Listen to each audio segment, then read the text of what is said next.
Joining us in the Shiny this week, our guest is Sean, aka Slug, from Atmosphere. Hello. John, welcome to the Shiny. Why, thank you. Sir, your new album, When Life Gives You Lemons, You Paint That Shit Gold, debuted really well, and it's selling really well. When you first started out in hip-hop, did you ever see yourself arriving at this position of success? Not really. I mean, when I was a kid, before I was actually making records, yeah, I thought I was going to be LL Cool J. You know, I thought I was going to be in a limo with strippers and gold and lemonade and all that stuff. But, you know, once we actually got started, we set out to do it ourselves when we did finally start going, and I didn't never think it would get to this level. You know, we were just doing it for fun and to have something to do, basically. Try and make ourselves feel like we were cooler than we really were. And it just baby stepped its way here. What are you able to do more of now with the new level of success that you've achieved? I think the one safe answer to that would just be travel, you know. Travel, perform, meet people. I don't know if there is anything else. That sounds kind of depressing. Oh. So are there things that you're doing now that you weren't able to do before, save for traveling? Well, yeah, I don't have to wake up until 11 or so in the morning every day, and I guess I get to do that more often than I would have if I was still driving a truck. But yeah, I can't really say that the success has bought me any more free time. If anything, I think I've given up more free time, you know, as the more successful you get. So I would say travel and meet people and perform is, and, you know, it's fortunate that I get to do those three things because I enjoy all three of those things. But I think when you're just starting out, you look at success as meaning no boss, nobody tells you what to do, you know, you get to go where you want to go, when you want to go, and it's the exact opposite. Like right now I have like 80,000 16-year-old bosses, and they all tell me what to do, and they all tell me where to go, you know. And I'm not complaining, mind you, just observing. Yeah. Yeah. How often do you write rhymes? I mean, how do you craft a song? You know, it changes every year. What we do, you know, and how we go about doing it changes. Like this whole thing has been just one long learning process, one long string of baby steps to learn how to do what we do. As of right now, the procedure is I go over to Anthony's house around noon, and I sit in his basement until about midnight, and we start with, you know, the skeleton of some drums, and I start tossing around ideas, and he starts adding elements of music while I start to write to it. And about every 4 hours we complete a song, or we like to call them exercises. We complete an exercise every 4 hours, and then we let it go and start another one. And we usually go through anywhere from 3 to 4 of those in a day, and then we would do like 5 days a week like that, and compile songs until we have like all of these different exercises, and then we would relook at those and kind of, you know, weed through and figure out which ones we feel are worth pursuing and which ones were just pure exercises. Whereas in the past it would just be like I would tour without him, so he would just give me a tape full of beats, and I would, you know, get in the van with headphones and write to them while we drove to the next city, you know.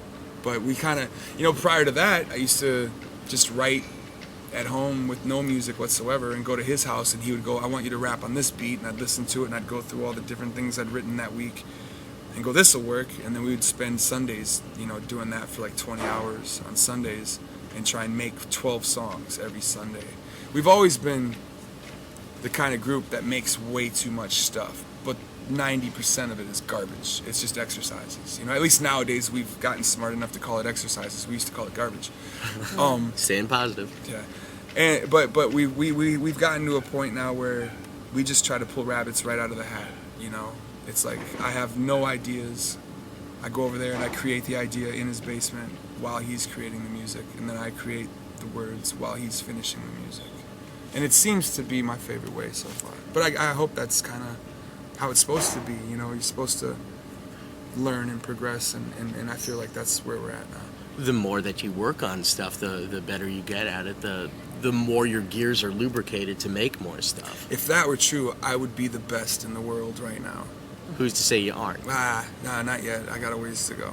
Give me another 4 years. Take all the time you need, man.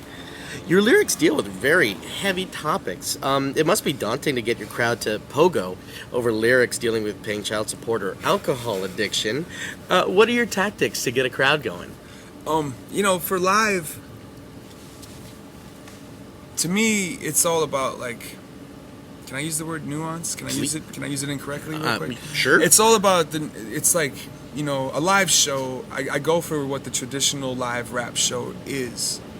And once I set that skeleton forward, I add my own nuances, kind of mathematically actually. I try to every 8 minutes interject as much personality as I can before I go back into call and response, or before I go back into jump up and down like a fish, whatever. And to me, that is kind of what our success has been based off of. I'll explain to the audience. I'm not trying to make you say ho a million times because I'm on a power trip. But, it's like anything. It's like church. It's like Alcoholics Anonymous. It's like, people come together because they all want to feel as if they can find a group of people that they're on the same page with. So I try to take the shows. And I wouldn't say I'm the only one. The guy I'm traveling with now, Ali, he really believes in this as well. Like, we try to take these shows and turn them into that type of an environment. And that's where a lot of the, everybody sing together, everybody jump together, everybody wave your hands together kind of thing comes from. It's like a trick to get everybody all to feel the same thing at once. And then once you get them to do that, then you can go ahead and hit below the belt, or you can go ahead and tell a joke, or you can go ahead and show some personality, because it's like you got everybody on the same page for a second. Now I want to give you something while you're all on that same page. I want to give you something to chew on. It's like, I don't know. To me, live shows and records, I call them Easter eggs. They're all about Easter eggs and magic tricks, because ultimately I do what I do for myself and for Anthony. Like, we make our music just to kind of make each other laugh, or to go, God, that was a ridiculous song. Once we've accumulated some ridiculous songs, then we put the music out and we go out to perform it live. And so you never really know how people are going to react to the music. You can't anticipate how people are going to take it. And so the Easter eggs and the magic tricks are there to kind of figure out how to get them to eat the vitamins, like stuff a vitamin in a Twinkie and give them the Twinkie. You know what I mean? And so I do rely on a lot of traditional hip hop showmanship as my Twinkie, and then we shove prenatal vitamins inside of them. That's how we used to get our dogs to have their medication. We put it in meat. I don't want to say that because that makes it sound like I don't respect my audience. But oh, please. You really respect your audience. It's the same theory as getting a dog or a child to eat its medicine. It's you gotta trick the kids into eating the medicine. And there's so many Twinkies available to these kids nowadays that you even gotta do something special to the fucking Twinkie now. You gotta put frosting on top of the damn Twinkie. I'm really enjoying your metaphor. This is great. That Twinkie's got to be tricked out, chopped and channeled nowadays. There's so many other Twinkies out there.